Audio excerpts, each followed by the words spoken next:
എടോ താൻ ഇതുവരെ ഒന്നും ഉണ്ടാക്കി കഴിഞ്ഞില്ലേ? അവരല്ലേ ഇപ്പം വരും. ഇല്ലടാ, ഞാൻ ഇത്രയെല്ലാം ഉണ്ടാക്കി. ഇനി ചപ്പാത്തി ഉണ്ടാക്കണം, അതിന് ഈ കറിയും കൂടെ ഉണ്ടാക്കണം.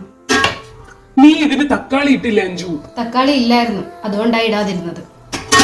കുറച്ചെങ്കിലും ഉത്തരവാദിത്തത്തോടെ കാര്യങ്ങൾ ചെയ്യാൻ പഠിക്കുക. ഇത് നിനക്ക് തീർന്നപ്പോ എന്നോട് പറഞ്ഞുകൂടായിരുന്നോ? എടാ, ഞാൻ നിന്നോട് വാങ്ങിച്ചോണ്ട് വരാൻ പറഞ്ഞ സാധനമാ, നീ അല്ലേ കൊണ്ടുവരുമായിരുന്നേ. അത് ഞാനങ്ങ് മറന്നുപോയി. അതെ, ഇങ്ങനെ പെതുക്കെ ചെയ്യാതെ കുറച്ചും കൂടെ സ്പീഡിൽ കാര്യങ്ങൾ ചെയ്യാൻ നോക്കുക. എനിക്ക് 2 കൈയല്ലേ ഉള്ളൂ, എന്റെ കൈ മുറിഞ്ഞിരിക്കുക. നീ അത് ശ്രദ്ധിച്ചോ? അതൊക്കെ അങ്ങനെ കിച്ചണിൽ ജോലി ചെയ്യുമ്പോ ചിലപ്പോ കൈയൊക്കെ മുറിഞ്ഞിരിക്കും.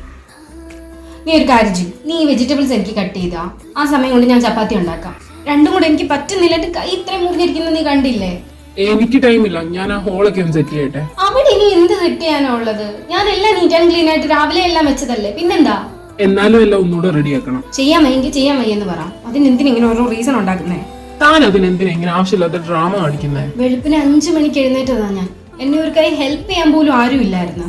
എന്നിട്ട് ഞാൻ ഇതെല്ലാം ഒറ്റയ്ക്ക് ഉണ്ടാക്കി. നിന്നോട് ഞാൻ ജസ്റ്റ് ഇതൊന്ന് കട്ട് ചെയ്യാനല്ലേ പറഞ്ഞുള്ളൂ. തന്നെ പോലെ ഒരു ജോലിയും കൂലി ഇല്ലാതിരിക്കുമല്ല ഞാൻ. എനിക്ക് എന്റെ ഓഫീസ് വർക്ക് കംപ്ലീറ്റ് ചെയ്യാനുണ്ട്. സോ ഞാൻ പോവാം.